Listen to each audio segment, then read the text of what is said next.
The biggest WrestleMania of all time has just concluded. What matches and moments were the best takeaways from the past 2 nights? And was the American Nightmare successful with finishing his story? We'll discuss that and a whole lot more as we start the WrestleMania 40 weekend recap right here on the Falls Count Everywhere podcast.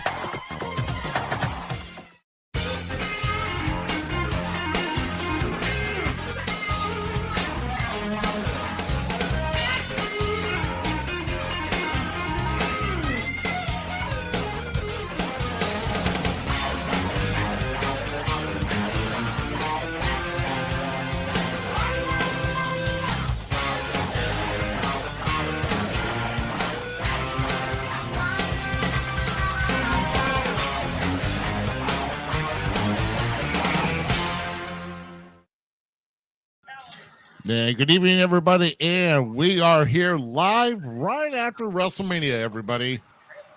Yes, indeed. We are here, and I totally forgot where my horn was. Well, I wasn't even like in. I don't know. We always like to kick things off, with a bang. But I'll tell you what. We are here live right after WrestleMania just went off the air for night number 2, and we are going to be recapping everything here live here tonight from last night and tonight. And of course, if you've not seen any part of it, trust me, we're going to be scoping it out more than spoilers. And a proctologist trying to get you clean. So let's just say that. I am Rough Cut Rick Ribby here, on the left and to the right, of course, is the Gem City Mouse, Zmiz. And absent again, or I should say absent at this present moment is GQ. Apparently some things have come up on a business side, and he has not been able to join us here. Of course, it's not our business because I didn't send him anywhere to do shit. But, well, hey, it is what it is, right, Z? It is what it is. Well, it's not like you and I can't man this ship together, It's just the only thing missing about all this is someone just not getting on my nerves. That's true. That's true. We'll get to that, Austin. We'll get to that. Calm down. Calm your butt down. I mean, it was great. It was a great show. It was great. God. Absolutely. Let's just say, oh my God, it's been a whole week. It's just been a whole week. With WWE just coming out with a whole bunch of stuff. I mean, the only thing I've not really touched on is they do have a reality series that's on the Roku channel now with becoming the next WWE superstar. Oh, yeah. Being produced by John Cena. We've not touched on that, but I'm just going to say this. You are missing out on a lot if you do not see the documentary of Becoming Immortal, becoming Bray Wyatt, or becoming. Oh my God, we watched that yesterday. I think it was. Holy cow, man! The goosebumps on that Bray Wyatt documentary. Oh my gosh. Yeah, goosebumps. And I will tell you this here, and I'm not afraid to tell you right now. If you're not emotional, and if your eyes go dry throughout watching the entire thing, you're not human. I'm just saying that right now. So, that's a great documentary. Yeah, it was a great documentary, and we'll see how things are coming. Let's hope. I hope there's a silver line at the end of it. I mean, that documentary made me laugh. It made me cry. It made me everything, and it also made me hope. It made me hope for the potential of Bo coming back. So, heal up, my friend. Come back. We need you. Oh my gosh, yeah. It was great to see him, and also, his sister.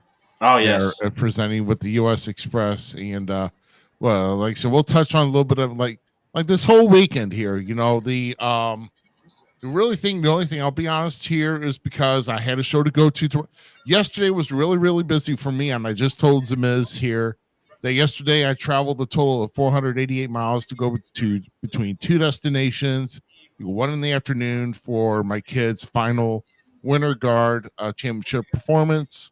And wanted to just do a good send off there, and then I went to the venue for ACW in Mountain Grove, Missouri last night, which we found a loophole to where I could kind of hold on to the tag team titles for Zero Tolerance.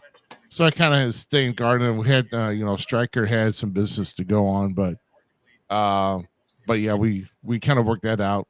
But a great night in Mountain Grove, Missouri last night. Definitely a packed house, and let's just say, I I lost by DQ, but Hey, it is you what kept it the is. goal. That's all that matters. Get the paycheck. Yeah, I don't know. It's I got okay. the loser. I got the losers. Well, I don't know. I guess I got the loser share of the money, but I didn't get pinned, so There's that, I guess. Okay. it is. Sometimes I lose my temperature, my temper, but Your temperature? We already know that. sometimes I can't. Dude, I mean, seriously. Okay, let's talk about this crazy ass weather. Okay, yet again, it's like low 50s for the high yesterday. Now I'm coming out here today is like 75, and then I don't do nothing with my. But we watched wrestling. Who cares? I forgot to do anything with my turns. I don't even turn on the air next thing I know. I'm like, why am I sweating? Oh yeah, it's in my house. Oh, Welcome to the Midwest. which by the way, I'm actually doing. I'm keeping rolling with the WWE channel here. So in the press conference, Damian Priest is there, and we'll tell you why here down the road. But let's just say it's just been bro. I'm telling you, both nights memorable. I just Night 2 was better. I'm just going to say it. well, I'm yeah, going to throw it out there right now. Night 2 was so much better. it's just all it all depends on how you look at it, right? I mean, because I don't know, you kind of but isn't it really their goal to kind of make night 2 the better one though? Okay, You want night 1 to set you up, but then you want to really hit it out of the park in night 2. So you hit on some great things there, like because even though yes, night 2 was a way better show from like top to bottom. Overall, from night 1 to night 2, what's really beautiful what Triple H, the crew did down there is they really set it up to that it all flowed very nice. It ended strong. So we started WrestleMania really strong yesterday, and we started really good strong. And we ended super strong. This show just like kept that momentum flowing like crazy. It was beautiful, well done. All in all, everybody did their work, and I was very, very sports entertained. Absolutely. So let's get on with it. With the we'll just kind of see what how night 1 really started off. So obviously, we had a good, nice rendition of the Star Spangled Banner by Coco Jones, and um, then we got underway with our first match of the night. Look at this. So it was Rhea defending against the man Becky Lynch. I love how they put so much work into these entrances. Becky's was nice, but man, what about Mommy coming in with Mommy. oh my gosh, with the what I just heard the name of her band. I can't remember the name of the band either. It's I know like she just mentioned it like the other today when I was watching the press conference. We'll talk about those too, because the night 1 press conference was fun. It was good. It was good. But Rhea coming in here and just taking the W. So this was one of the matches that I wasn't looking necessarily forward to because I'm sorry, I've become very salty on Becky Lynch. Austin and I will go back and forth and make fun of her, trash her. She's kind of lost her luster. It's done and over with, and she's kind of going on for us. And we're big Rhea fans. We all know Zmiz is a Rhea fan. Like I worship the ground that woman walks on. So Rhea Ripley was amazing. But with that being said, holy cow, did these two had me stuck to that match. That match was so dang good and such an opener. Like they knocked it out of the park on how you start an evening of professional wrestling. And I keep saying professional wrestling because if you were not listening to WrestleMania this year, wrestling's alive in WWE. That's 100% true. So these two, I top the hat to them. They did wonderful. Yeah, absolutely. So obviously, Mommy retains. The night starts off nicely for the Judgment Day. That was That's one of my picks too. yeah, that was one of my picks. I did not see anything. I really wasn't convinced that Becky Lynch was gonna uh, defeat Rhea here. So right now, Rhea is just too strong, and I really don't know of anybody really legitimate to I mean some may give her a challenge, but to dethrone her as women's world champion, I'm not sold right now on anybody. The only So person that Zmiz thinks is worthy at any point, if she continues to go the way she's going, there's one person that I would say yes, pull the trigger for. We haven't seen what else is going to fall out, but like Tiffany Stratton, that's who I want to see go up against Rhea Ripley. I don't even know if she deserves a win right away, but like that's yeah, she's good. That's yeah, the one. yeah, she is good. I like though how WWE going through the build of this and stuff and going back and talking. So what was it, Friday? They did a thing about like how Rhea defeated Charlotte last year, right? It's Yeah. one down, right? Becky Lynch this year, that's 2 down. Bailey next year. And then we'll just forget about the rest on completing the 4 horsemen. Yeah. But I do like the homage that it was very very tell sign that she's going, no, I'm going for the horsemen, the horsewomen. Like she said it, she called it. Like that was just cool. That was a cool little paying respect to a past person. Yeah. I mean, it's not that far past, but you know what I'm saying. The connecting storylines. There we go. That's what I was looking for. Yeah, and then so getting back to what we're going to oh yeah. I mean, but obviously, we'll have to see what's next for Mommy, but Unfortunately, it's gonna be Nia finish Jax. here. I mean, she may do another rematch with Becky. Does she please really no. deserve it? Please no. Yeah, I'm really They did good. Like I said, they did good, but I don't want to see Becky anymore. I get Let Becky go rest off for a little bit. you. Her and Seth deserve it. So here we go. This is match 2, the 6-pack challenge for both. So here's what I didn't understand at first, and this really threw me off. So they separated the red belts and the blue belts. Right. So Raw titles and SmackDown titles. And apparently there was 2 falls to this match. I didn't know. What was really cool though is when are we going to just say who won or like go right into that? Well, I mean, if we want to talk about the match the the match was good for what it was. It's an overall car crash. It's great for Philly. Everybody loved it. It was a blast. There was amazing spots. Damien Priest, friend, the DX stuff, the DIY DX stuff that they did, where like, paying homage, like that stuff was great. I loved where R-Truth, and I really thought they were going to do it at first. I was kind of really hot for it when R-Truth and them were like, no, we go for one, you go for the other. Like, I'm all for Regeneration X. Like, I'm all for it becoming an actual thing. So, like, that idea of that happening was super cool to me. But I was wrong on who was going to get the SmackDown or one of the belts. I was right on the other one. So,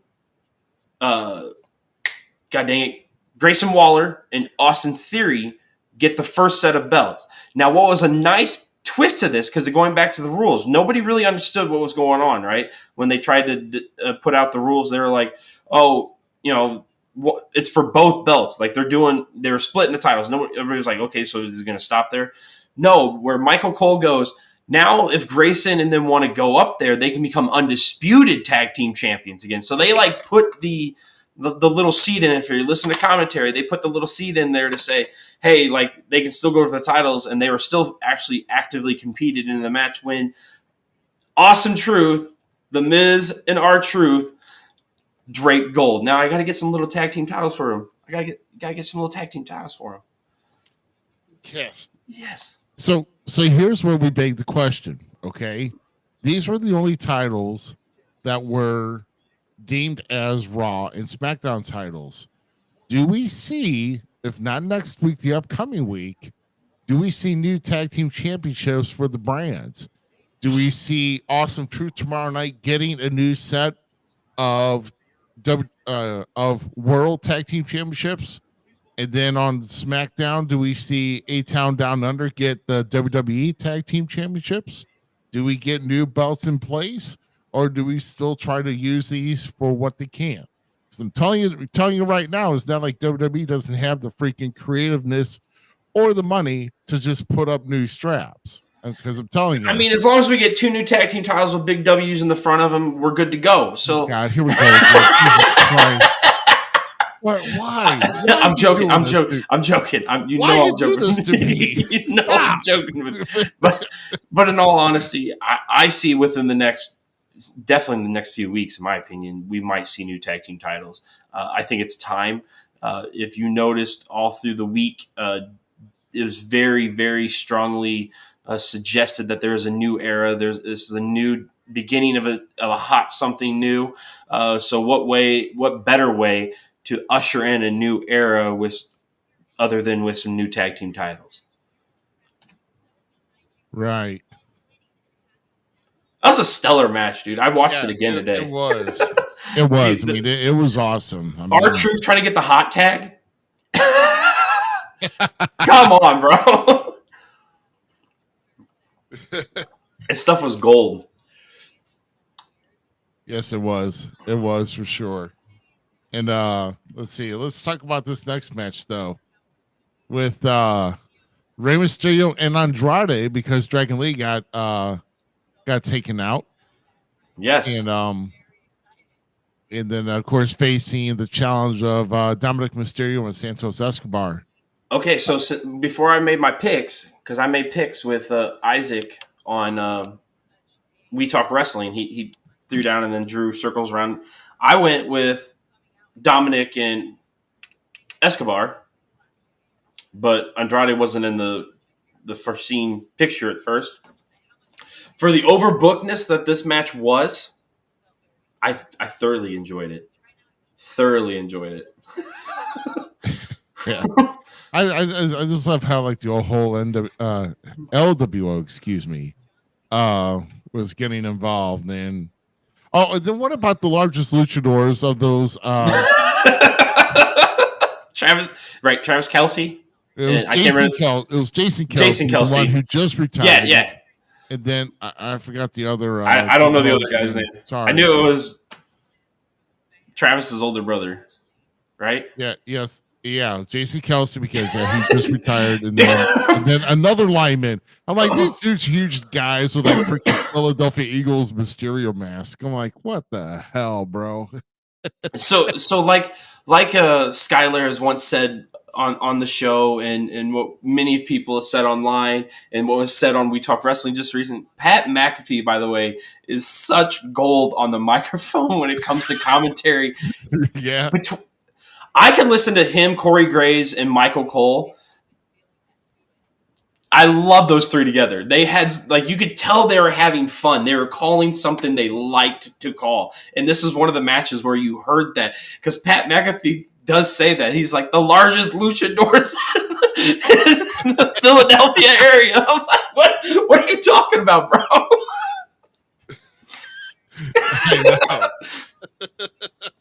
I know. It was kind of funny though that because I noticed one of them, and I'm like, dang. But, no, I don't know, like how long that's gonna go as far as the LWO, and but I was just surprised at Andrade making the turn. See, I mean, everybody thought Carlito was going to turn too. Yeah, I still wish Carlito would have turned and went the other way, but. This is a fun storyline I don't think we've seen the end of yet, though. No, I don't think so either. So, I mean, but yeah, definitely an entertaining tag match. The next Dominic getting heat, too, though. Right. Bro. Yeah. Yeah, getting all the heat again. Yes, again. All right, now go to the next one. Sorry. So here we go with the third ever WrestleMania in WrestleMania history, brother versus brother match. Main event: Jey Uso versus Jimmy Uso. So, You break it down. well, these guys is. I'm telling you right now, I was just kind of shocked at how far they pulled the curtain back on the vignettes leading to this match. Oh yeah. But man, I'll tell you. I mean, like I said, there's just a point in this match where Jimmy was. I mean, because he was just getting. First off, I was getting ready to change their last name to Jackson because there's so many damn super kicks that was being thrown here. I was like, bro, easy with the kicks because that's all they were seemed to do. But then when Jimmy tried to sell and had Jay to stop and was trying to be apologetic, and I'm like, well, I smelled the rat from across the continent, and sure enough, he tried to pull a swift one, but Jay ended up Jay ended up pulling it at the end with the with the kick and the splash, and Jay getting the victory. I did not see Jimmy really going over at all in this. It right now, Jay's got more momentum going into with this company right now. Jimmy's win in WrestleMania would have sabotaged that greatly, in my opinion. So, but no, I mean, I think a great victory here for Jey Uso, though. I mean, like I said, it's going to propel him to larger things.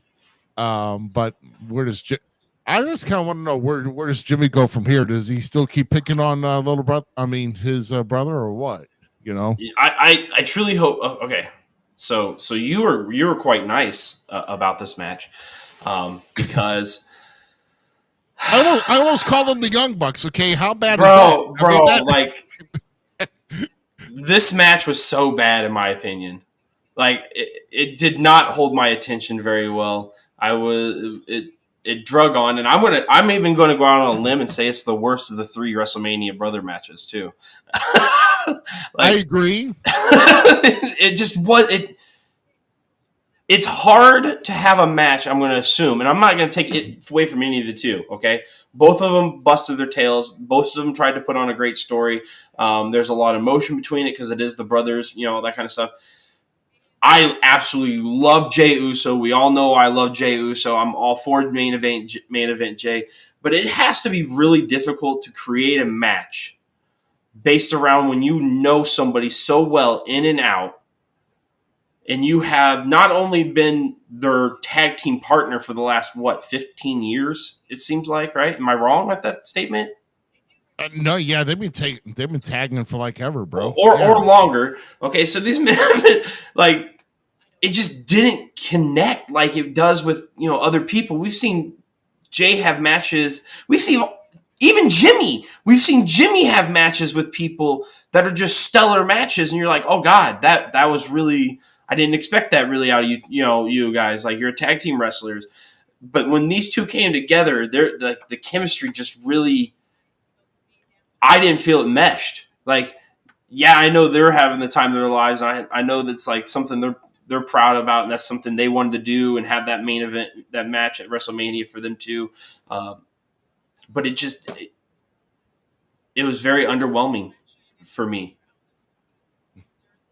Oh, yeah. Yeah, I know. It held my attention a little bit, just kind of see if Jay was still gonna get over in the match, and he did. So, but yeah, I agree with you. So the best brother versus brother match out of those 3. Well, I'm not gonna give it to the Hardy Boys. Thank God. I'm gonna give it. Hello, WrestleMania 10, Bret Hart versus Owen Hart. Are you crazy, buddy? That's the best one. And to be all honest, I was trying to think what the third one is. I forgot about the Hardys. And you know what I was thinking about mine? Like, please do not say Undertaker versus Kane. Don't take us. Oh, wait, so we've had 4 brother versus brother matches. They're not The liars. No, dude, what are you talking about? They are brothers. Stop lying to me, man. They're Scream Brothers. I'm going to shut up. That was good. I like that. That was funny. They're Scream Brothers. All right, so six ladies tag match in action here. Damage Control, Dakota Kai, and the Kabuki Warriors versus Bianca Belair, Naomi, and Jade Cargill. Well, it went exactly how I thought it was going to go. Not that it was a bad match, actually. All six women killed it. It seemed like a glorified mid-card SmackDown match, you know? Like, yeah, but it was still a killer match. It got some amazing women on WrestleMania. It did what it needed to do. It showcased and highlighted. I thought it showcased and highlighted all six women, but it really showcased three specifically, and it did a wonderful job. I was very pleased with it. Yeah. Well, and I got to see my big glass of chocolate milk. That's all I'm saying. I'm a big Jade Cargill fan, man. Like that woman can do no wrong for me. Like, and she's rocking my favorite finishing move of all time, an implant buster. Let's go. I'm a Jade Cargill. Raise the roof. Let's go. Yeah, I'm in. Jade's my chick. One of them. Yeah, man. So here's what we've been. I've been trying to write a recap here for you. For what we went over here, and like I said, I've got some interesting ones here. But let's go to a real interesting match on this next one, bro. This one here, holy cow! This was probably, I don't know. I'm trying to decide if this is the match. This was the match of the night, or maybe the main event. Because okay, of this show, easily this match. Yeah, easily this match. Easily this match. Yeah. Do you want to break it down, or do you want me to? No. Go ahead and break down this match, bro. Okay. So me and this man right here, AJ Roberts, were actually talking about this morning at work. So I love that I get to work with my friends and then get to talk wrestling and stuff, and then I get to use their names here because. Wait a minute. He's booing Jade? Yeah, he's not a Jade fan. He's a very big Kyrie Sane, bro. No, he's okay. I'm just saying that there's a reason why she's there. There's a reason why she got pulled out of AEW and she's here. Right? Okay. So neither one of us were actually hip on Sammy coming into this match. I've been very vocal on the fact that I wanted Chad Gable to end Gunther's reign, and Chad would have been a perfect person, I thought. And we both kind of went that way. I don't know if he's going that way, but he wasn't hip on Sammy. With that being said, holy cow, did these two put on a performance. Like, okay, Gunther can make artwork with pretty much anybody out there, and I thought there's no way he could outdo what him, Sheamus, and Drew did, last year at WrestleMania, I think it was, or the year before. It was last year, right? Yeah. Last year was a triple threat, correct. That match was like just a chef's kiss, right? These two painted exactly what Sami Zayn embodied on the indie scene when he did all the indie work and stuff, and before he came to WWE. If you know, you know. Go back and watch old ROH. The Masked Man. That's all I got to say. Like the generic one, but. Yeah. This was by far Sammy's best match being in WWE. Like, these two clicked on every level, and it was exactly what I wanted to see. And to see him pull out the top rope brainbuster one more time, made my heart just jump and skip a beat. And we got a new IC champion, the great Sami Zayn. Man, with his wife at ringside too, and also, I know his kid was backstage. How cool is that, though, to show him walking through with his wife and kid, and then he's going up the ramp, and KO's right there before he goes into the gorilla position and freaking gets him hyped up? I mean, yeah, cool was, dude, awesome. That was awesome. But my only issue with all that is this. It really gave away. I still want the misbelief to be there. right? Yeah. And Right. with that kind of like way they did that, it really gave me a whole lot of foreshadowing that he's winning. Before, like, I kind of already had a feeling. I got you. Yeah. I kind of like, to me, that was going a little bit too much, right? Like, I wanted that gap of like, this is still real kind of thing, because I still look at it that way. Like, I love professional wrestling, the art form that it is, and I wanted Gunther to chop him to death. Like, I'm not gonna lie. But with that segment, it was like, Sami's going to win. But at the same time, the masterpiece these two painted on that canvas that night, holy cow. It will stand the test of time of a match that people will be going back and rewatching and rewatching and rewatching, because that's how you tell a story in that ring. Right. Yeah. So, yeah, I'm telling you that toward the end, that brain buster from where he had gone through straight up and he dropped him straight down. The top row brainbuster? Oh, dude, yeah. Dude, I was the buckle like, brain? What was that? Wow. A generic one, man. I saw I see what you did there. So yeah, so I see what you did there. But no, holy crap! And then followed with 2 haluva kicks. And it was wow. I'm gonna have to rewatch this match now again. So there's night 3. I watched 3 matches, rewatched 3 matches in night 3. This match already, the ladder match, of course, and then Rhea versus Becky. I thought all 3 of those matches were stellar. Like, stellar. Of course, the next match we're going to talk about deserves to be right there, too. Wow. Yeah, like, so the fact that they went like 45 minutes, like, holy cow. They went quite a long while, yeah. If you're talking about the main event, yeah, let's kind of talk about the main event. Yeah.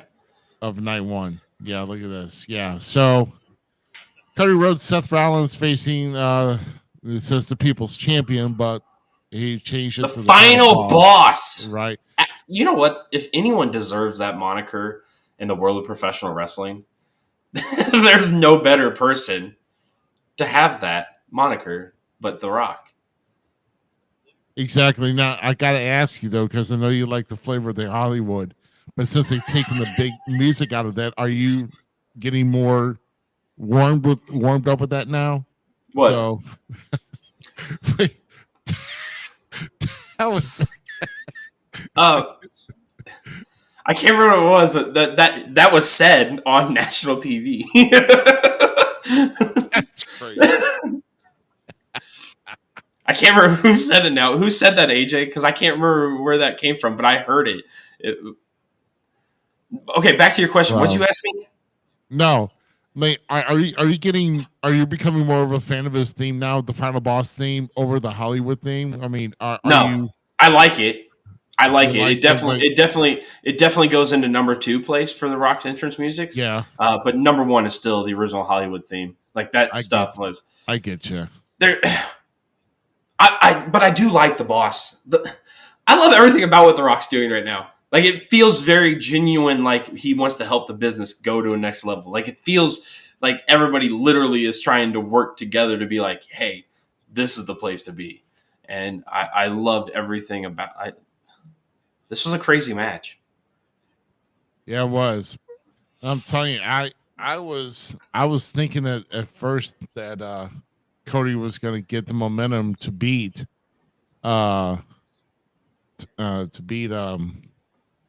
Roman, but Rock out of nowhere with that Mama Rhodes belt whapping him. Oh my god, bro. Oh my god, dude, the slaps were crazy. I know. And then freaking Roman hitting the spear, and then Rock hitting the rock bottom, and then finishing off at the people's elbow. And then actually getting the pin.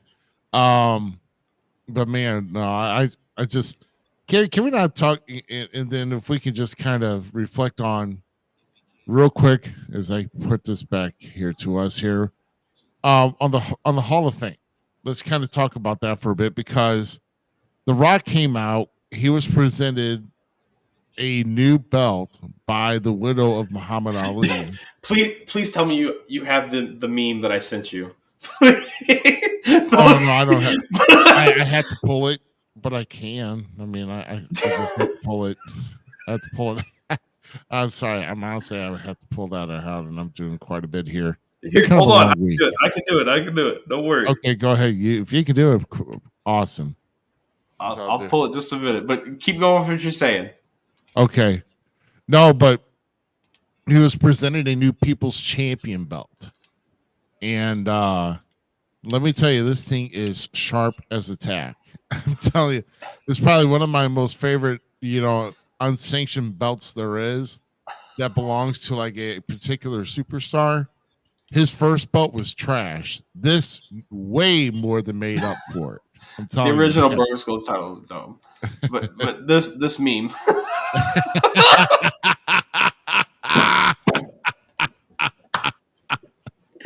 This meme is the best, man. Big shout out to wrestling meme superstars, but this one's gold. This one, you guys knocked it out of the park with this one. Like, that's funny. Dude, that was freaking awesome. That is so, Love it. such a good meme. But no, it was Paul Heyman, dude.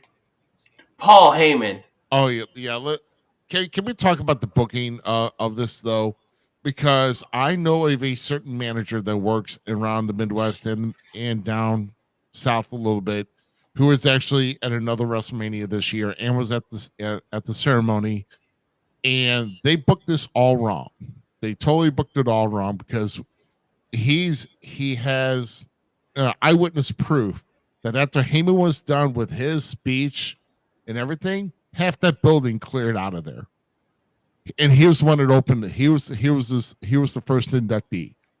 So like half of the people left after Heyman was done. So, but I don't know. I mean, it's a good class. It's a deserving class, but I think they did it all wrong, and I think they focused more on the main event of WrestleMania around the Hall of Fame, which honestly, in a Hall of Fame situation, you do not center around a particular show, even if it is, Slappy P. Yes, I know who you're talking about, AWOL, and your puppet too. So, but yeah, I thought it was really like, I don't know. I didn't like the continuing of a story during the Hall of Fame. yeah. Like, it was meant for that moment. Let those people have that moment. But I get it, but from where Muhammad Ali's daughter, sister, who was it? It was his widow that presented the Rock the belt. Yeah, that from that on was kind of goofy. It didn't really highlight the stars, and right. Two of those, three of them personally, the tag team, Bull Cannon and Thunderbolt, all deserve like major accolades in my opinion. So like,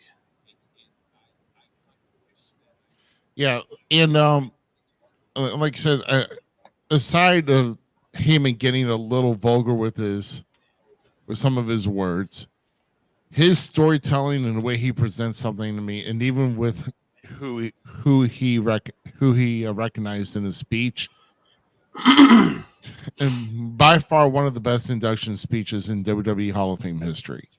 The best. I mean, there are some good. I mean, Undertaker is good out there too. So, I mean, I agree. But Paul was the best, I think. I'm going to keep saying it. Paul was good, man. It was emotion in that. Like, there was so much, but that's what he's. I mean, I guess you get paid to talk like that, so he. Never mind.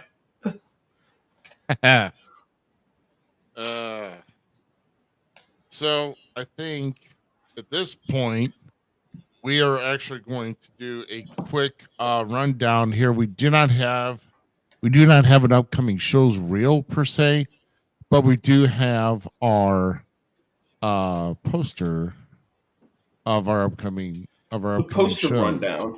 So Why we're you gonna do go that? get those out of the way here. I'm gonna take a little tree break. We're waiting on a few more other promotions getting their shows to us here.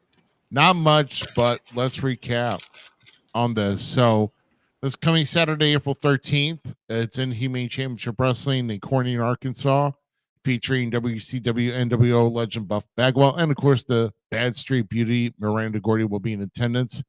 And of course, we'll talk about And the us. Falls Count Everywhere podcast being down there as well. Myself and the Gem Cena Mouse and Miz, we're still trying to pull the leg of GQ, but he says he doesn't want us be in a town that smells like butt. But either way, that's according to his words, by the way. All tickets $10. That includes even getting a chance to meet Buff Bagwell when you get in the door. Doors open at 6, bell times at 7, and of course, besides us showing up down there and doing some publicity, there's my match for the night. So I am actually on the card in a triple threat, facing the outsider and the one and only, the only man that feels older than me, and that's Danny. That is Danny. So with Lindsay Wild. So and it'll probably just be me at going to the ring. My manager is actually still recovering from yet another surgery that had been taking place last week. So, good times, but yeah, we'll move on. But no, good fun this weekend. You and I are going to have some awesome things to do down in Corning, Arkansas, my friend. And so can't wait. Can't wait to entertain the people. I get to meet Danny too. Like, this is gonna be awesome. Oh yeah, you're gonna knock his head off, right? He's talked a lot of trash about you. I hope just to come out victorious. I have no idea I don't have no idea who this Joker is, but that's a really big luchador. Jesus Christ. He's an outsider, not an insider. So probably so. And of course, also on April 13th, that's American Championship Wrestling, 4801 Maryville Road, Granite City, Illinois. Doors open at 5 and bell times at 6. Get your tickets at the door. Adults, it's $15. Kids, it's $5. And kids 5 and under get in free. Visit IllinoisEliteWrestling.TicketLeague.com to save on your... Look, we had those handsome faces on the show last couple weeks ago. Yeah, let's see. The ones right there, Logan and Dax. Oh yeah, they're going to be facing these guys. Why do I keep saying Dax? Yeah. Logan and Dexter. Dexter. I always want to call him Dax. That's terrible business. Boy, does monster right here. So we got IEW Tag Champs and GW Tag Champs. They're going to have a title unification. And one's coming out with one. Yep. Or both, too. Yep. Title for title. Of course, PT Beckham will be there. Brandon Espinoza. Of course, he's the Midwest. Ultra. And is that Jesse J? Yeah, 5-star. 5-star. That's right where I got that hand from. Okay. Yeah. Gotcha. Okay. And let's see. And only one other new one here. Well, no, I'm sorry. What did I forget about Ignite Pro Wrestling? That's on next Sunday, April 14th. Doors open at 2, bell times at 3. General admission is $10, front row $12. And it's in McLeansboro, Illinois at 803 West Randolph Street. And like I said, visit Ignite Pro Wrestling LLC on Facebook to get more information on their show. And my God, Byron Sexton, what the hell are you thinking of? Your freaking tuxedo, bro. Oh my God. Hey man, just tell Byron to shut up. He's saying, hey, he's never going to shut up. I kind of like him. Yeah, I know. But that mustache is killing me, bro. I'm sorry. It just is. It did. So this is the new one that we haven't featured yet. And that's a new Genesis Wrestling Battle Lines. Remember, it's so who's going to be coming in who's going to be walking in with the NGW tag team belts? Will it be these guys? Will it be a boy and his monster? Of course, El Magnifico will be there. Don't forget about the women's attraction of Maddie Mardark versus Ari Alexander, former guest of ours. This match is going to be awesome. Yep. And then a grudge match between Playboy Double H and the one and only Shaft. And Shaft, I hope he kicked the ever living flamingo dust off of this guy. That's all. Be nice. P White, yeah, P Whitey. It's P Whitey. So tickets, tickets in advance, $12, $10 in advance, 12 at the door. All kids tickets are $5. Visit facebook.com/New Genesis Wrestling for more information on their shows. You can also find them on Ticket Leap to get your tickets in advance. Now, once again, that's at the Lou Civic Center, 213 North Market Street in Muscoda, Illinois. So that's what we got here. And that is our last show. Also, American Championship Wrestling will be having a show in Herman, Missouri, also on April 20th. And we're also going to be looking for some other shows to also promote as well. Hey, also some breaking news. If you guys haven't heard me kind of dogging my little personal vendetta and my issues recently with the one and only Facebook. Oh, yeah. Yeah. Ruby's back. I am back. So I finally got my page back, and let me tell you, it was right on your birthday. Yeah, right on my birthday too. Yes. So, and I didn't realize how much I needed it, but then when people saw that I was back, dude, here comes these flooded notifications between the birthday and me coming back, and I'm like, dude, I can't handle all these. I'm popular. People love you, dude. People like me. Oh my god. Oh, so we are gonna go into we're actually gonna go into night 2 with WrestleMania. So let's go right into it, huh? How about we do it? Let's do it. So here we go. We did night 1 with the World Heavyweight title match or World Championship match. We start night 2 with the World Championship match. Seth freaking Rollins does defend against Drew McIntyre with CM Punk at ringside for commentary like you promised. Who was there terrible commentating, by the way. I'm joking. Yeah, I thought he was the best at commentary. I thought he would blow Pat McAfee out. He was not the best guest commentator of the night, and we'll get to that later. But it was fun. It was fun. This match was way better than I thought it was going to be, and I'm okay. So match goes off, bell rings, boom, Claymore.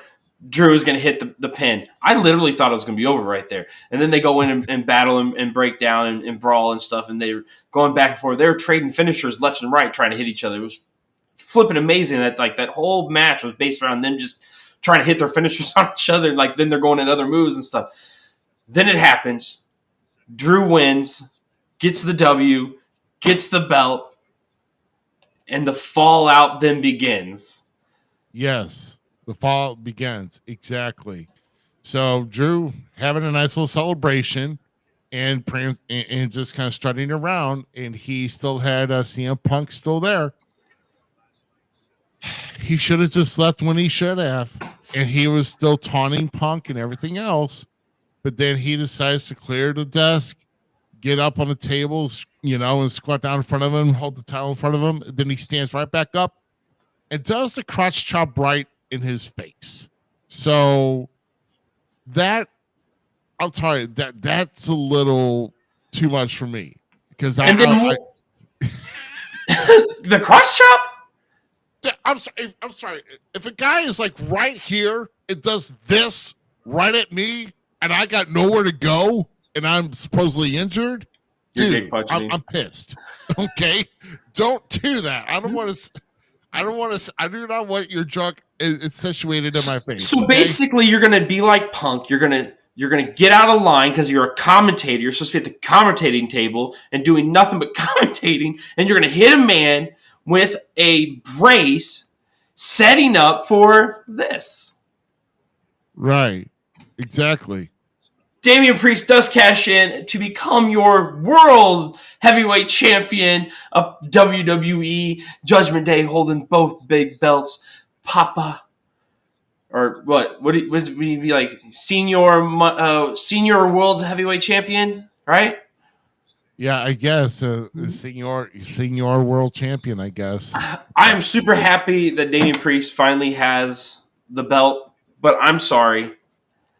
I had it like I've been fantasizing about it. I sidearm booked it, locked it in, and I really wanted this to happen. Like Drew should have walked away with the title. Would have been beautiful. But have I not been calling this for weeks? We both have been saying Damian Priest was leaving with the title. We just were going different ways about it. I wanted it to be the Universal title. I wanted Damian Priest to be the reason Cody wins and then gets it taken away because, you know, the bloodline conversations, the back and forth with Rhea, like, I was hoping, like, all that stuff was, like, the pieces to a different, like, hey, we're going to go this way, guys. You're not, you know? Like, I thought we were going to go down a different rabbit hole, and I really was kind of, like, ready for the slide. You know, I was in that slide ready to go, and all ready, and then, like, Damian Priest took the other one right to the world title. And I wasn't, we weren't on the same ride together. Like, he was like, no, guy, we're going this way. And it was still awesome. Loved every bit of it. Beautiful stuff. Judgment Day rules. I know. I you know, like I said, me and somebody else has been talking about how this needs to happen now. And Damian has been ready. He's been at the helm. This really I don't care. Judgment Day does not need to be flooded with gold. This is what right here needs to happen. Oh, it needs to stay that way for a good while. Okay, but can we at least have one time with all of them with gold? That'd be sick. What is John's lucky to get the NXT North American title? Okay, don't disrespect Dirty Dom, man. Stop it. The kid has come. Tell Rhea right to her face, your man got lucky. He got a title. And I'm going to stand right next to you and laugh so hard when she just crack. You're going to be like, what? Yeah, huh? Oh, my God. No, mommy. Well, I mean, like I said, it's like I said, I'm glad I called this. I seen it coming. Like I said, his promo in the back pretty much solidified what his intentions were. And I'm thinking to myself, when they had this match at first, I'm like, this is what they need to kick off. They need cashing in. It has been done for like what, 9 years, and it was done while Seth was down. He was already out. So the only thing I changed about that is Drew did win it. He had it for like 5 minutes, 15 seconds. Yeah, he's going to go down as one of the shortest title reigns. Or like 5:45 or whatever. Yeah. You know? And, but I love Punk with his, he was trying, go ahead and take pictures, go take selfies, let him post them on the internet while you Okay. Wait. There's another thing. This is supposedly the tweet. Oh, where is it? I'm going to have... Hold on. Is there a tweet that we need? Yes. Okay, so here it is. I'm going to... So, when Drew was doing the text message, or took the person's phone right there, he actually tweeted about... Bored at work.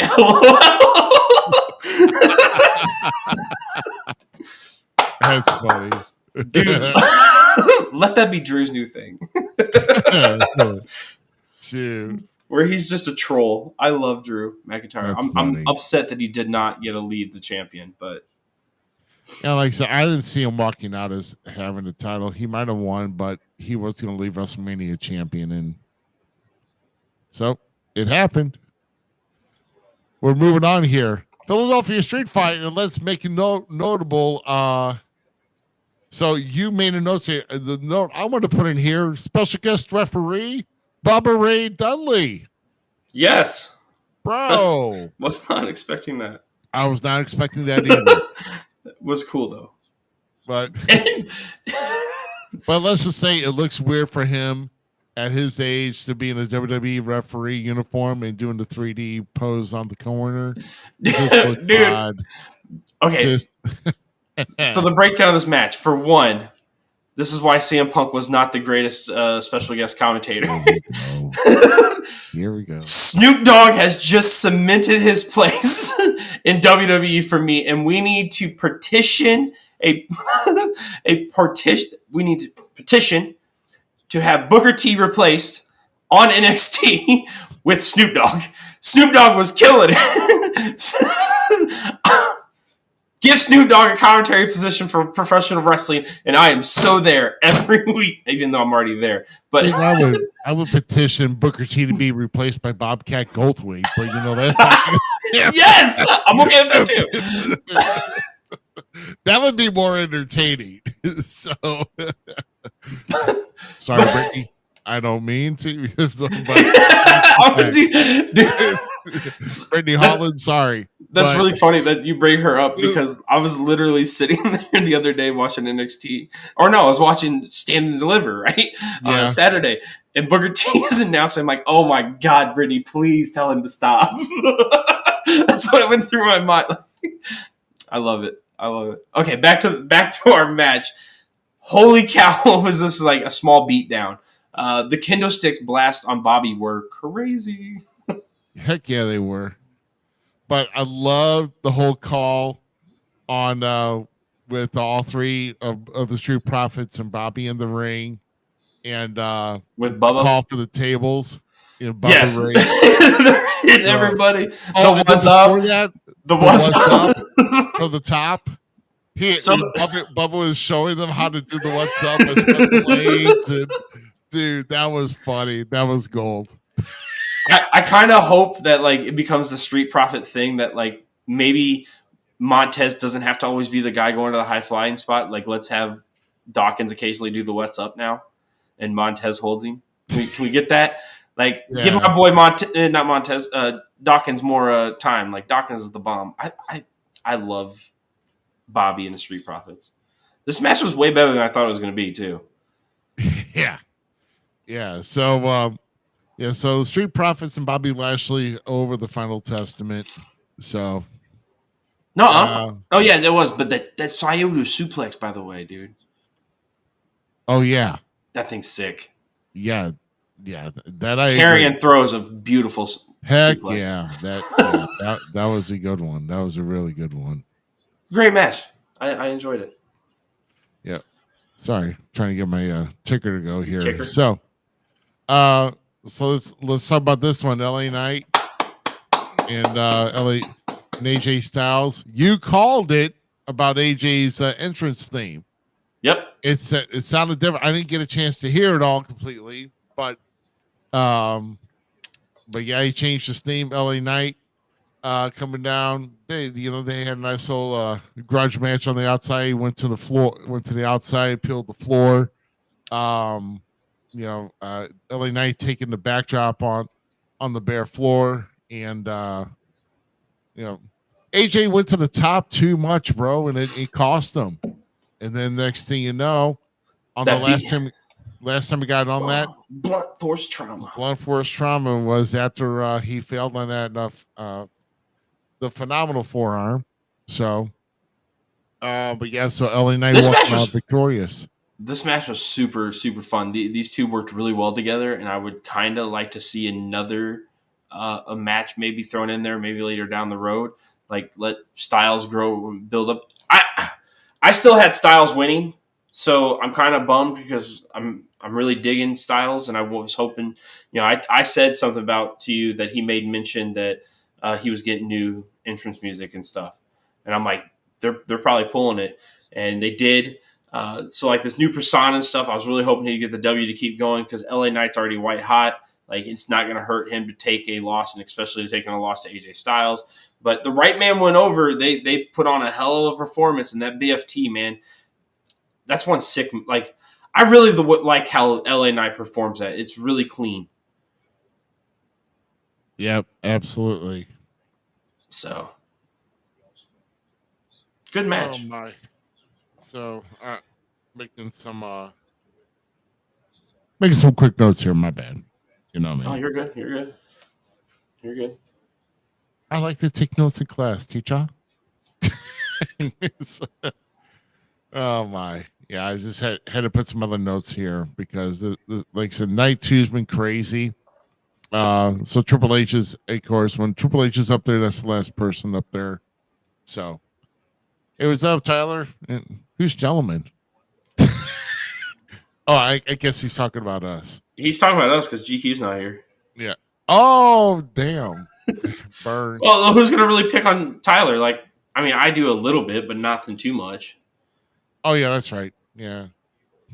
Yeah, I GQ's guess like, let me show you this little Lego I got. Yeah. Looked like the size of a quarter. Why are we giving him old man voice? I love it. Well, if you got a great goatee, it matches. So, anyway, going on to our next match, dude. Talk about this. Now, here's what I want to find out because obviously we're going to talk about the U.S. title match. They've been showing up these new flavors. I guess I don't know if it was just a special edition, like WrestleMania flavor, but I know that's a new flavor, and I wanted to see what it was. And I was wanting to see if there's any way of getting my hands on it. I am a big advocate for these Prime hydration drinks, bro. And there's a reason why WWE's named them the official hydration drink of the company because they're damn good. I mean, they've also made a UFC 300 edition. And I don't know what they taste like, but I'm telling you, a lot. I'm pretty much sold on just about every one of the flavors they've put out there. So I'm just saying, I wanted one of those damn drinks, but I don't know what the flavor they were. But anyway, enough about me. Never had one, never will have one. Oh, dude, man, you're missing out, bro. I'm good. It's good, man. Good old H2O, bro. Yeah, I know. But sometimes you need a little bit more than water. It helps. You don't like coconut water? I'll just drink coconut water if that's the case. Oh, I mean, this is like 10% coconut water. Yeah, I'll just drink coconut water. Maybe throw some cucumbers in there to. Yeah. He was like, "Nah, bro, I'm good. Okay." No, I'm good. If it comes in a plastic bottle, I don't really want to drink it. Like I get you. Like you almost kind of shoved me off like I shoved off a surveyor wanted me to sign a petition. Nah, bro, I'm good. Nah, I'm good, man. Yeah, there's no way. So Logan Paul, KO, and Randy Orton. I loved how Randy Orton was last to come down, and KO actually got a riding cart to go down the ramp, and he was down at the bottom, and then Randy gets his music hits. He starts walking out, and KO backs up the cart. Which it goes into like the whole storyline going into this and everything, how they were both like just wanted to kick Logan Paul's face in. Like, so they've been teaming up this whole time on him and whatnot. And then we saw them finally combust in the ring. This match was holy cow stellar, bro. Like, I was so with the Logan Paul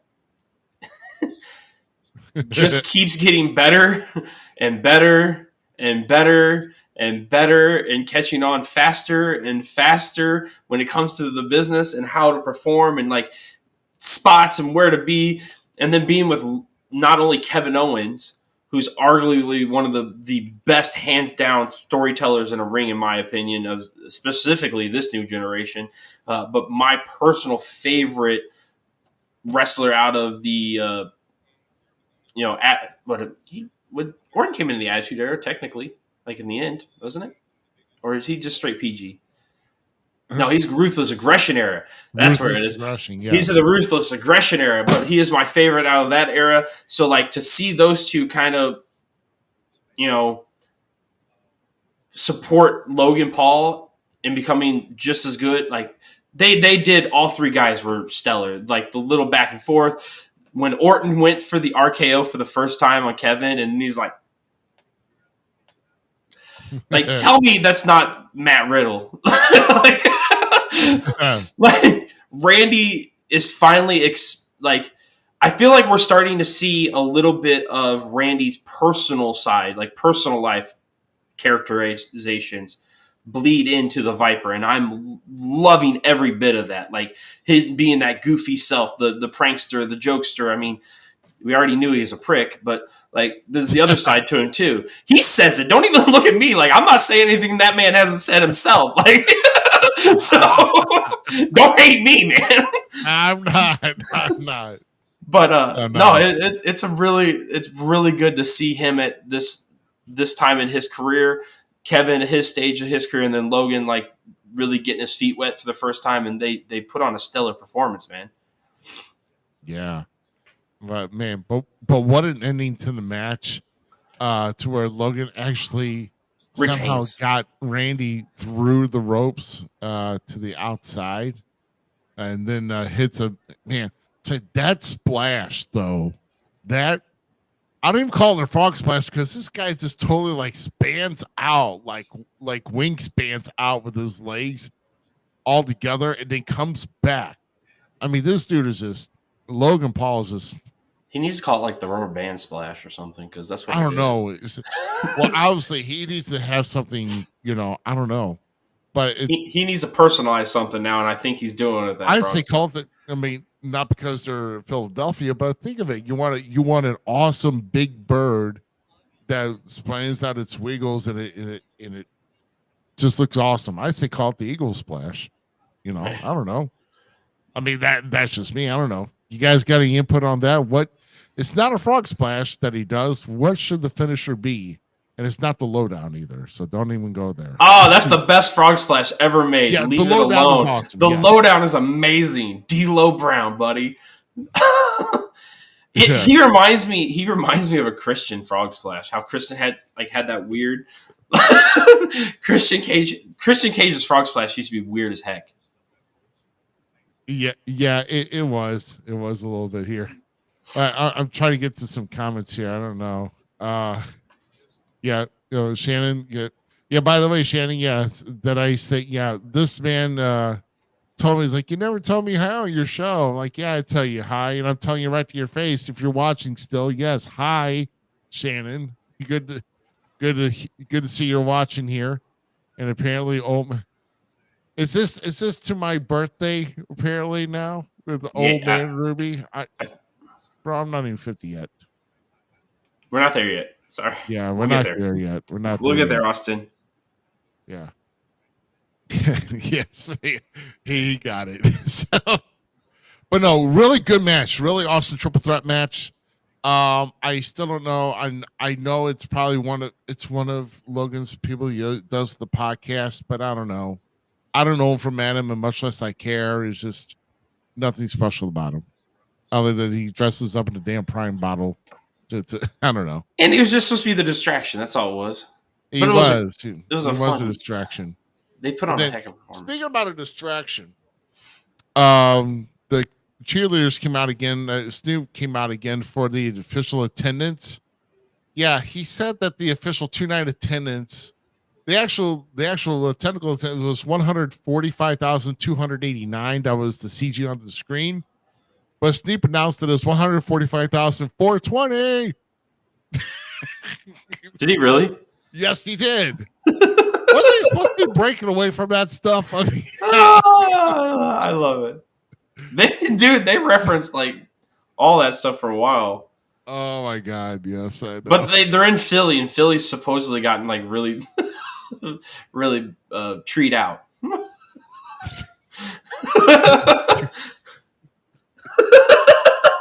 Sorry, man, I was treed out of my couch.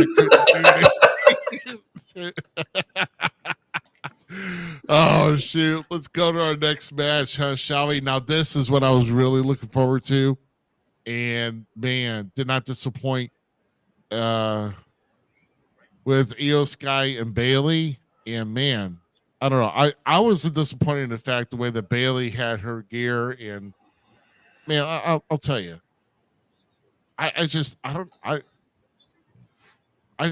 know who to choose between Rhea and Bailey on some days. It's like, well, it was very easy for me. I was 100% behind Bailey, and I was right. Yeah, and surprised. Yeah, I mean, so great entrances, great. I mean, just great entrances for these women. Bailey, I think, came out to a. I don't know if she just came out to it one time, but it sounds like she's got new music too. Yeah, it sounded like she had new sound to her music, and Yeah, it was on point. Like that yeah, stuff, man, I love. I'm gonna play in my car driving to work. Yeah, her gear was awesome. I love like some of these WrestleMania gears is freaking phenomenal. Bailey's was awesome, and then of course Io Sky. It came out. Damage Control came out with them, but then Damage Control actually left the ring, and it was 1-on-1. And I'm like, if it's 1-on-1, we're more than likely seeing a new champion. And sure And it enough, we was the whole did. time, and we saw Bailey win. The right person got the dub. Now she can go and fight all the Damage Control and take on Io one more time, and let's go Right. move on to something new. But I'm still just not sold on Io as champion anyway. She's not one of my favorite female wrestlers. I do like seeing the new faces in the in the title picture. So Io was a breath of fresh air. She still has a Yeah. terrible moonsault, in my opinion. Just want to throw that jab in there real quick. Yeah, Yeah. Bailey.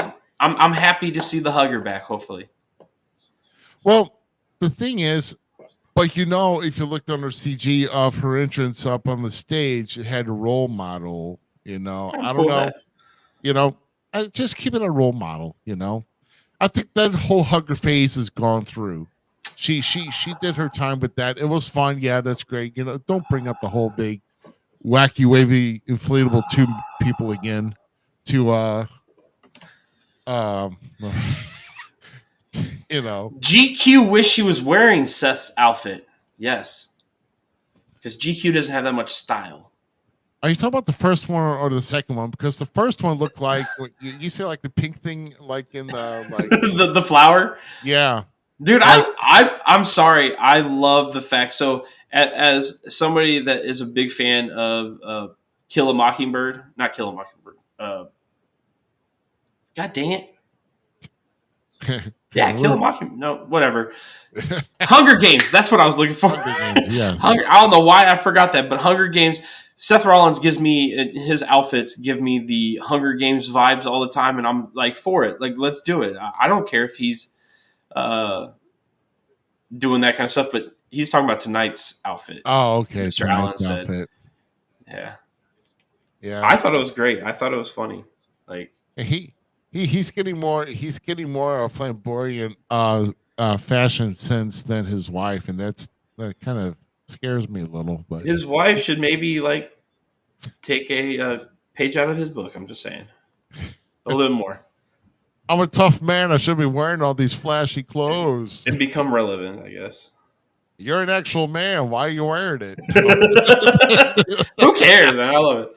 It seems a little weird. But Bailey got the roast plant and got the dub. So yeah, man. What? Yeah. So it was a good battle. It didn't drag out. Let's just say it didn't drag out like it. You know, some do get dragged out, but it was a decent match. I mean, congratulations to Bailey. So the Royal Rumble pick gets to choose their champion, and that cashed in for them. And so that leads us to the major topic here. We get to talk about that, and if you all watched it, you all know what happened. But now you know it is back to what Chance Gooding said to me, of course. The story has begun. Let's go, Cody. So there you go. Cody had dethroned Roman Reigns, not for the lack of trying, but Roman Reigns, the bloodline and the bloodline rules, which my wife and I were making jokes about the whole time, about the simple fact that how many times could they say the bloodline rules match? And by the way, we lost track about like 25. No kidding you, dude. It was so bad. Like if you would have made that a drinking game, you guys would have both been shot out. Like been over with. Yeah, I agree. I agree. I'm sorry, buddy, that Roman lost, but it's okay. Like, yeah, it's all right. But Triple H won tonight. I mean, Cody Rhodes. well, yeah, Cody. Was that not a Cody Rhodes entrance video? Like, coming out with the skull thing, the crown, and stuff. Like, that was such a Triple H entrance. Yeah, dude, that entrance was sick. I love it. Oh, dude, it was amazing. And I loved how all out of the blue, Brandy shows up right next to him wearing gear in sequence with that American Nightmare mask on it, and then once again we get the wife. Sick. We get the wife next, you know. But still, it was good to see Brandy though, because I'm a really big fan of Brandy Rhodes. And then not to mention Roman Reigns coming out to, I don't care if it was a kids orchestra, but coming out to the orchestra and dude, that was sick. Stellar entrances. Yeah, I love it. I mean, I love it. It was just more than one live performance, because usually you don't have like, well, all right, so which star's going to get the live performance this year? It's right. It's usually like one. They had like what, 3, I think. I mean, you can't count Jay with Wheezy. What? Oh, are you talking about Lil Wayne? Whatever, Lil Wayne. Oh, yeah, what I say, Lil Wayne. That man, that wrinkle didn't even need to show up to begin with. Okay. And no, I did not study. I know I said wrinkle. I meant, dude, it's like where the hell did you come from? Other than you were probably in the corner because you're so damn small to begin with. California raisin. Raisin in the sun. But no, these two's entrance like alone was just stellar. As soon as I could not stop thinking about, as soon as when Cody came up, I'm like, that's Triple H. That's Triple H inspired 100%. But Cody has said over and over again that Triple H is one of his heroes. So yeah, no, it's. But man, let's just kind of talk about the whole match. Let's get into the point where the interference started, where Cody once again was starting to get it, and here comes Jimmy out of nowhere after Cody hit one crossroads. Here comes Jimmy coming in, boom, super kick, and then here comes Jay with music and everything coming out, and then Jay meets Jimmy up the ramp, and they start battling, and Jay gets the upper hand. Gets him over by the edge of the ramp up toward the top, and freaking Jay spears him off of it, driving him through tables off the stage. Which that was kind of that was a sick one. Yeah. Dude, when Jay went for the spear off the stage, Amy goes, ah! like because you weren't I wasn't expecting it either. Like, she literally jumped back. It was crazy. Then we come to the next person, which is Solo Sikoa coming in and spiking our boy Cody. Then they had to do the double spike because he kicked out of the first one when he pulled Roman over to him. The second one, then they do the spear combo with the spike, and as soon as it hits, who do we hear but the Doctor of Thugonomics himself, John Cena? That threw me through a freaking loop. And then okay, so wow. So they hit the one, right? They hit the one, and then we go into what Rock's music's next, right? Yeah, Rock comes out. Cena FUs Solo not once but twice. Once in the ring and then once in on the announce table, right? And then you hear the Rock's music hit. Rock comes out to hit Cena. Cena tries to go for a hit. Rock bottom, bada bing, bada boom. The Rock tries to go to help a person, and I was like, okay, we got one. The foreshadow, right? Can I just say what after he hit that rock bottom, we told him, he said, like, get the F out of my ring with that crap. Yes. That was I'm about died laughing. Yes, the Rock John Cena moment was actually good. Yes, 100%. That was awesome. So I was really hoping that like the foreshadow of the TV truck was true, and we were both getting John Cena and Stoke. I was just like, glass break, glass break, glass break, please glass break. Just I'm sitting there just like the little kid in me, dude. My little inner Zmiz was like, glass break, glass break, glass break. And then you hear dong. And I'm like, oh, it's Taker. And he's like, the kids are asleep. The kids are asleep. Taker comes out, choke slams The Rock. Lights go back out. Lights come back on. They're out. Like, and then Cody goes boom. And that second Crossroads was holy cow. Devastating, bro. Go back and watch that second Crossroads. That thing was brutal looking. And then he hits the third. 1, 2, 3. Cody's our new world universal champion, and my wife screaming on the side of me, and I gotta go. Hey, honey, the kids are asleep. Yeah. Yep. So Cody finally this story is finished. So now we gotta do some talking here. So Roman does finish at number 4 as far as longevity of a consecutive days as champion. Finishes a 1,316.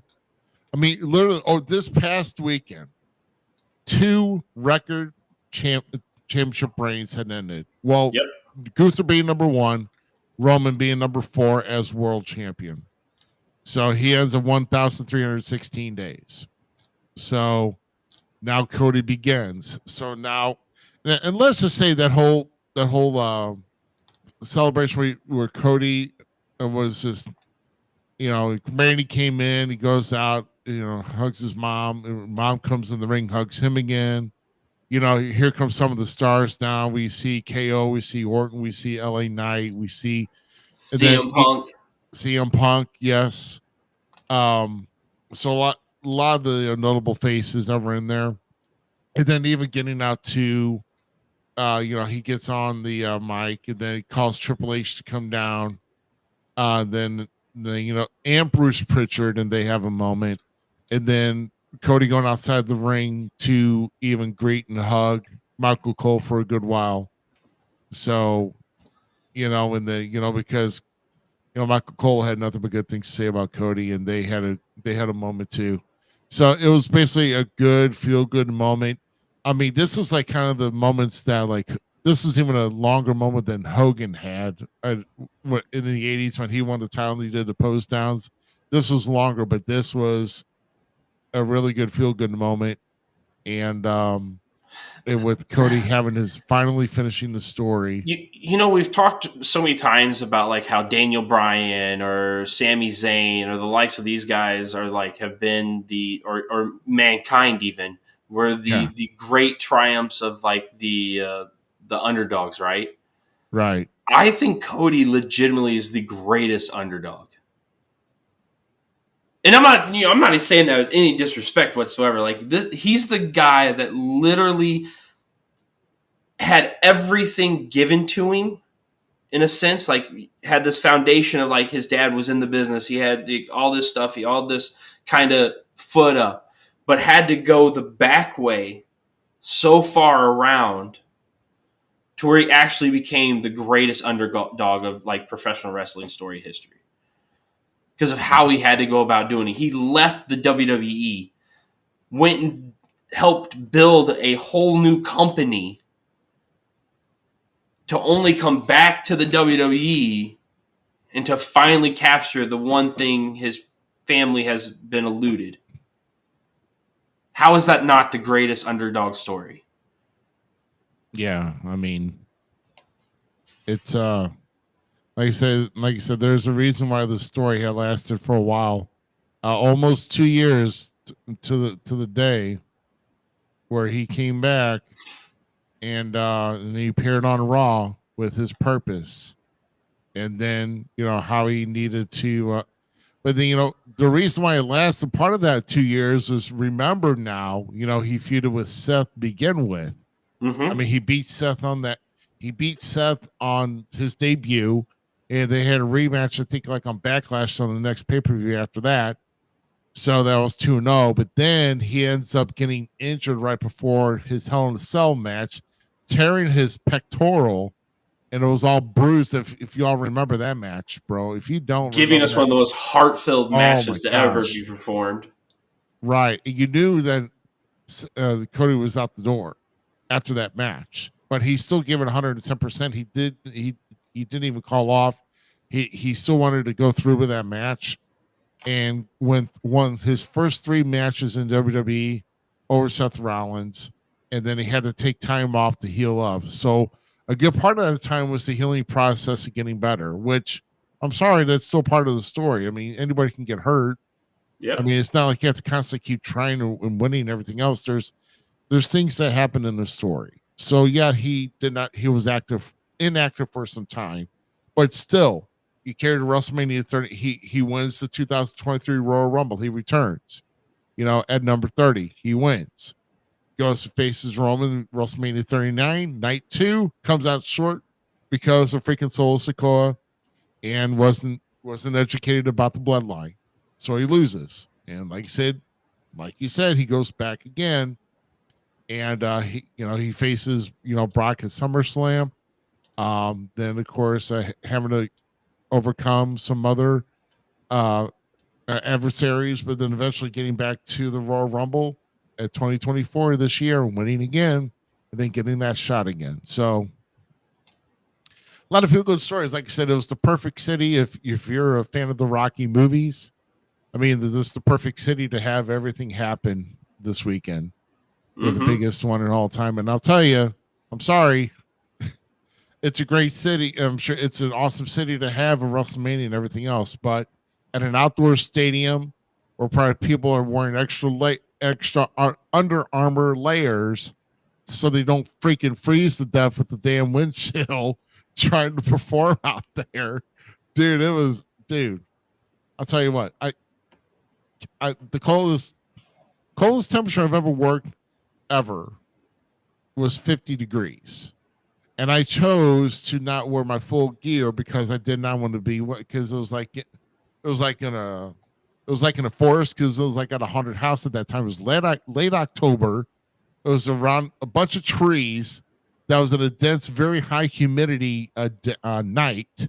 So the dew from the trees and the moisture from the trees was coming down and getting into the ring, and nothing was able to soak up the moisture. So I didn't want to get my clothes wet. So I just went out in my singlets, and that was a big mistake. So, dude, I'm saying, I know what it's like to wrestle in cold weather, and it sucks. So you got to give these guys, they really killed it on the biggest, grandest stage in the mall, the biggest WrestleMania of all time. Not really the best weather at all. So no, they annihilated it.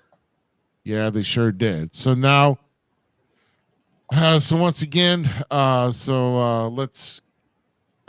going to, let's see, if you missed with night 1, okay, I think I got it. We'll kind of recap night 1 here as soon as they'll let me do that here. Come on, guys. All right. Let's get night 1 kicked off with Women's World Championship. Rhea Ripley defeating Becky Lynch. The Undisputed Tag Team Championship, the six-pack challenge, A-Town Down Under. Grayson Waller and Austin Theory win the Smack Tag Team titles. In the second fall, Awesome Truth, which of course is our Truth and the Miz, walk away with the Raw Tag Team Championships. Rey Mysterio and Andrade defeat Dominic Mysterio and Santos Escobar. Main event, Jey Uso defeats Jimmy Uso in the brother versus brother grudge match. Bianca Belair, Naomi, and Jade Cargill defeat Damage Control for the Intercontinental Championship. Sami Zayn overcomes adversity and defeats Gunther, knocking Gunther off and ending the longest Intercontinental Championship reign at 666 days. The toss. And then the biggest tag team match of the year. Roman Reigns and The Rock defeat Seth freaking Rollins and Cody Rhodes, making tonight's main event a Bloodline Rules match. So that's that. And then going back to tonight, too, once again, where we have Seth freaking Rollins versus Drew McIntyre. Seth loses to Drew McIntyre. Drew wins the title, but after with CM Punk beating down Drew McIntyre with the help of his arm brace, Damian Priest goes in and cashes in Money in the Bank and becomes the World Heavyweight Champion. So congratulations to Damian there. Is it legitimately 666 days? Yes. 600, and they did announce it yesterday. It was 666. So yes. Wow. Yeah. I was like, that's pretty ballsy to end it at that. It's like, I'm not touching that belt now. Well, that version of the belt still sucks to this day. I don't care what anybody says, that title sucks. At least that model. I do not like it. I never will like it. So you can't. Yeah, come fight me, bro. I don't care. I'll do it all day. Philadelphia Street Fight. Elite Street Profits and Bobby Lashley defeat the Final Testament. Bubba Ray Dudley is special guest referee. Snoop Dogg, the greatest commentator apparently now that should replace Booker T. So yes. Yeah, he was entertaining to listen to for like a minute or two, and then I was enjoying the heck out of him. LA Knight defeating AJ Styles in that grudge match. Logan Paul retains against Kevin Owens and Randy Orton in the triple threat. Bayley defeats Io Sky to become the new WWE Women's Champion. So not a good weekend for Damage Control either way. And then, of course, like we just discussed, Roman Reigns finally knocked off his throne, and his reign as WWE Universal Undisputed Heavyweight Champion ends at 1,316 days as he is defeated by the American Nightmare, Cody Rhodes. And so Cody walks into tomorrow as day one as champion. And so those are your results from tonight. So a couple other notables I want to kind of make about this. We're talking because of course night 2 press conference was going on while we're doing the show here, so I'm gonna have to go back and watch that. But I know I've heard a couple laughs and all while Triple H was up there. But I'm sure some entertaining stuff. Cody was there, Bayley was there, Damian Priest was there, and I forgot there was somebody else I believe that was there. That was it. That was it. Okay. Yeah, it was that and Triple H. Okay, so the new champions basically. Yeah. In Triple H. Okay. Well, I still want to hear it, obviously. I mean, 100%. Some good stuff. Night 1, after Roman had defeated in the tag match, he walked in and he was answering questions. First off, Byron said questions for the champion, Roman Reigns. So the first guy that gets called is Chris Van Vliet of Insight, and he also does his own podcast as well. He starts asking Paul Heyman a question, and Paul goes, "Did you not hear the instructions from Byron Saxton? Ask questions for Roman Reigns. Stop asking me what inning this is in. There's 3 strikes in baseball. I don't care what inning it's in."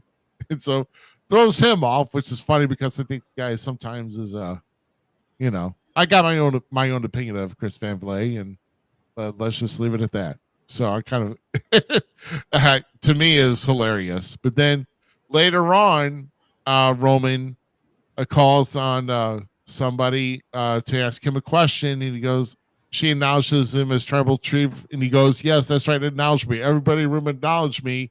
And of course, you probably see a lot of ones probably did go up in the room, but in the distance you hear, "Boo!" And he goes, "Who was that?" And he goes, and then I guess they found this girl in the glasses, and he goes, leave now. I'm not answering any. I'm not going any further until this leave. Either she leaves or I leave. So use your feet, get out of here. Yeah, that was great. That was some great. So he kicked somebody out of the. He kicked somebody out of the freaking press conference. That was gold, bro. That was probably about the funniest thing. But man, let I me don't tell know you. the rocks question where they Oh asked yeah, yeah. about the shenanigans and From stuff. Sportskeeda, Emily from Sportskeeda. Oh my Yeah, god. and he's like, she's like, could we see any surprises on night 2 with the main event? And he's just like, yes, you can. Yes. And I love his comment. Is like, Emily, and then also, I'm not going to tell you anything. So, Emily, I appreciate you coming up to the bat and trying to take a swing, but I'm not gonna. Not gonna. No, I was shocked to see The Rock there as taking questions. So that was pretty cool. Um, but can I just say who I cannot handle? And I'm sure they're probably good. Like when they do their own banter when we can't hear them. But my God, please do not put Naomi in front of a press conference, Mike. Please. That was like nails on a chalkboard for me. I almost fast forwarded because I wanted to hear Jade talk, but Naomi just got too much for me to bro. It's like, will you please just shut up, man? Let's go. And then and then some of the things she said I didn't really care for, and that's why I had to kind of fast forward a little bit. Like, okay, let's just get out of here. But no, definitely watch the press conferences if you haven't already. Those are some entertaining, sometimes some of the best things to I come out love the of. press conference. Yeah. I love it. But apparently, one thing I did not get this year. Was it just me, or did they not announce the destination for WrestleMania 41? Did they not announce the destination for WrestleMania 41? Because I can't remember. I sat here glued, watching like I wonder where did they announce? Because there was some rumored. It was rumored Minneapolis. It was rumored Las Vegas. Yeah, I'm not for sure. Yeah, because I don't. I think there was another one of the If it's in there. Minneapolis, they better be indoors, right? Right, exactly. Right. Get a big like last year was SoFi Stadium, new stadium, large, but it was indoors. Anything that's got a roof on it. Like I don't. What was the? Gosh, I'm trying to figure out when the last because wasn't. I'm trying to figure out when if there had to have been a recent WrestleMania back in Detroit, but Ford Field is a good one to have it in. Oh And yeah. they've been up in Detroit before. Oh, they were up there for SummerSlam last year. It was either last year or the year before they were at SummerSlam. I think it was last year they were at SummerSlam. I can't remember. Yeah. Yeah. So I'm telling you, I don't know. But I'm going to have to do some research on that, WrestleMania 41. I'll say that Backlash, though, this year, they're going over to France. The country of France to have Backlash. They're doing a lot of traveling with their premium live events. And like I said, after SummerSlam, toward the end of August is Bash in Berlin, so they're going over to Germany. So it's being rumored right now that because there is no announcement as of right now, but it's being rumored that U.S. Bank Stadium, the home of the Minnesota Vikings, will house WrestleMania 41. Is the rumor? That's the rumor. I know that Austin keeps talking about 2027 is supposed to be Nashville. Nashville. Mm-hmm. Yeah, like I said, if you're going to do an outdoor stadium, okay, do it to a place where is not going to be like in any threat to have cold weather. Because I was like, watch it, it's going to snow in Philly, Right. like 2 days before that they after their setup is going to like snow the day after, and then they're going to have like snow in the seats and. Because it gets nasty even up in like New Jersey and New York. Oh yeah, you can get dirty quick up there, especially snow. Which, by the way, thoughts go out to the residents of New York who had several tremors and a 4.8 earthquake this past Friday or Really? this past weekend. So they and also did you hear about the Statue of Liberty getting struck by lightning? No, I did not. The Statue of Liberty also got struck by lightning right before the weekend, and No, we're having the solar that's eclipse. all right. The solar apocalypse is tomorrow. Yeah, that's right. So, Give me my well, superpowers. That's all I ask. so if we're not here next week, you know why. Um, but no, man, I mean, it is what it is. I mean, like I said, I was literally thrilled and entertained. My weekend was busy with between other bookings I had to go to and then trying to keep an eye on WrestleMania the entire weekend. I wish I just had a chance to just relax and watch it, but it is what it is, and I'll take it what it is. Um, so I don't know, like, so I guess we can talk about next weekend. We're going to be start focusing in on I mean, there are some rumored, like I said, well, next weekend, you and I, my friend, Corny in Arkansas, gonna spend some time there. It's gonna Do be some fun. publicity promoting there, and of course, I'll be there in the triple threat match. And then, yeah, then of course we'll be back here on next Sunday. We don't have our guest announced as of yet. Like I said, from next episode all the way through like May 12th. I will tell you that on May 12th, which is the Sunday right before the SACW Fan Fest, we are having Herb Simmons back on with us again to kind of talk about what's going on with SICW. And honestly, I'd like to know here as well, because I have not yet been to an SICW show in 2024 because the way that my bookings have been and how other things have come up. I have not been to SICW. So, We love them still. yeah, of course. Yeah, we like I said, obviously I still keep in touch with SICW. I keep in touch with Herb. And we want to make sure that hey, we're here. I mean, because we're looking forward to the Fan Fest, because we're going to do a live show there. We're going to go live. We're going to have some other guests that are going to hopefully come walk into the booth and have a little short conversation with, and that we're just hoping to have a good time with that. And just like when we'll probably go live for maybe about an hour down in Corning if we're able to. I'd like to maybe at least do like like 1 hour live before we go into at least before the doors open. Maybe if anybody gets in there, but if we don't go live, at least we'll do maybe like a short little thing. But but we are going to be having a good time down this coming weekend.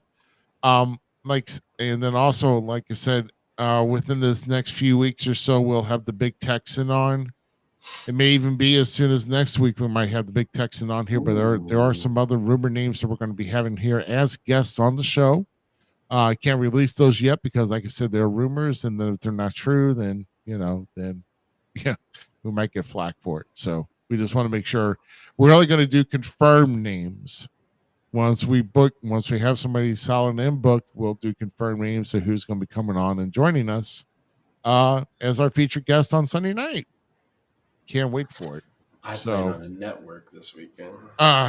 So any other final is there something we just not touched on this past weekend from WrestleMania that maybe we need to pay attention to, Z, or have we covered everything? I think we covered it all pretty good. Nah, I try to, we try to scope it out pretty well. So, that's what we do. Highly recommend you go back and watch Stand and Deliver if you get a chance. Oh, that's right too. Yeah, that's right. Stand and Deliver. I did not see. So, like I said, I was traveling. That was a good show. Those guys killed it down there. Yeah. Hey, we might even get a chance to stop at that one place that you would kind of maybe launch into maybe getting a ginger beer and cucumber.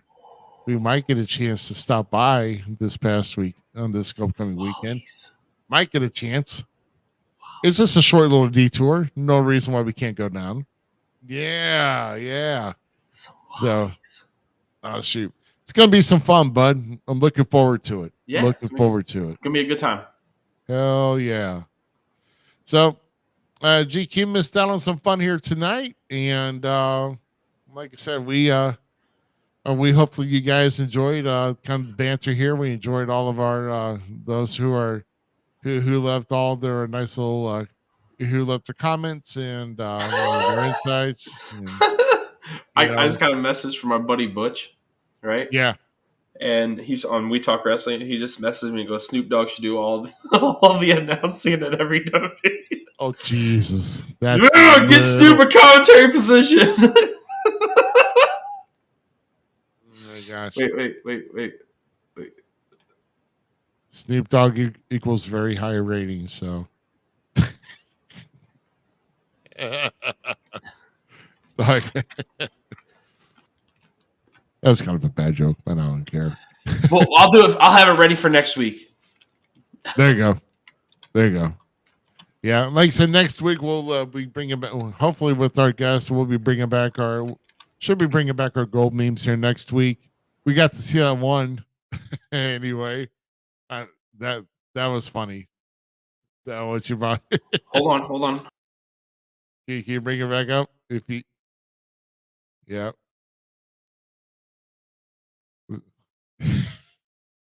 That's a post from last night here too. He posted it earlier in the show, but I loved it.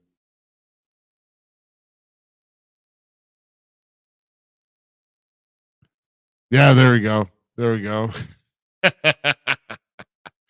Mom probably because she thinks they're playing together. Younger sibling who does not have a controller plugged in. Yes, we win. There is Snoop for commentary. Oh my gosh. Like I say, stay tuned for this. You don't want to miss the Raw because, like I said, the Raw is in Philly tomorrow night. Like I said, that LA Knight's going to have an appearance in WWE World, and Monday Night Raw is going to officially wrap up everything tomorrow night, and so I'm looking forward. Now, here's the next thing here, though, bro. So I guess we're gonna have Cody's gonna have to go over to the SmackDown roster, right? I would assume. Or do we get a draft and then they shift it all? Yeah, here we go with the dreaded draft again. I'm actually a fan of the draft, so. Yeah, but do you bring up the Judgment Day? Why would you say such a dirty word? I don't like it. I mean, the draft could bring up the Judgment Day. That's true. You just never know. Maybe sometimes I don't like the draft because it's like, oh, I like the way that this group's going. Hey, we're gonna have a draft. Oh crap! Here you go. You're gonna go screw everything up again. It's like maybe Adam Pearce would be smart. Yeah, I mean they're smart about it. They will not do anything with it. I mean, if you can draft Dom back over to SmackDown and have him feud with his dad, but see, I personally think I've always think the title should just be bouncing back and forth. Period. So well, and that's another thing here regarding titles. Do we see new tech World Tag Team Championships tomorrow presented to Awesome Truth? I think we're going to see him. Also, one thing out of Stand and Deliver before we go. Stand and Deliver did announce that the Rock's daughter Ava, right? Yes. She did announce that we are getting a women's mid-card title of the North American Championship. Oh, wow. So she's still in the GM position? Yep. She's doing okay. Yeah. I don't know. I don't know. I have to see her on screen to see if she's changed any or if she just if it's a needle mover, not a needle mover. She is very, very monotoned. Yeah, I just like so it's kind of like with the Kristen Stewart poses with like the emotion. Yeah, like like the mood ring of emotions with Kristen Stewart, and he lists Yes. like 6 emotions, and they're all the same. Yes. Yes. Oh my god, man! I'm ready for Raw, and I'm ready for bed. Hell Let's yeah, get her bro! home. It's been a long weekend, but yeah, guys, we thank you very much for joining us here. Like I said, hope you enjoyed with the conversation and with everything that's happened this past weekend. It only goes up for here for WWE, and also let's just hopefully that nothing that what's supposed it's rumored to happen on Dynamite. To me personally, on a professional. Oh, dude, I want it to happen. Let it happen. If they want to be like that, let it be. I want to see it. I want to see it. I'm gonna watch it. I'm gonna watch it. If let's just say if it happens, we'll talk about it next week. I'm going to watch it. And if you don't know what we're talking about, supposedly the Young Bucks are going to release and discuss footage from All In. Stay tuned. Professional wrestling's alive. Backstage footage of the supposed fight. So, which involves professional wrestling is alive, and I love it. Yeah, I know. I just think Tony Khan's just petty, but anyway, we're getting out of here, guys. We'll see you here for the Gem City Mouse and Miz. I am Rough Cut Rick Ruby. We'll be back here next Sunday night to tell you all about Courtney in Arkansas, and also we'll let you know what our future guest is here in about a few days or so. So until then, take care, and we'll see you next Sunday night right at our regular time at 9 p.m. Central, guys. Thanks again. Have a great week. We'll see you then. Peace out. Deuce. Thanks again for tuning in to tonight's episode of the Falls Counts Everywhere podcast. Don't forget our friends at the following: Keeping It Cool with Tyler Cooley, the Squared Ring podcast, and We Talk Wrestling. The Falls Counts Everywhere podcast is an LTX Enterprises production.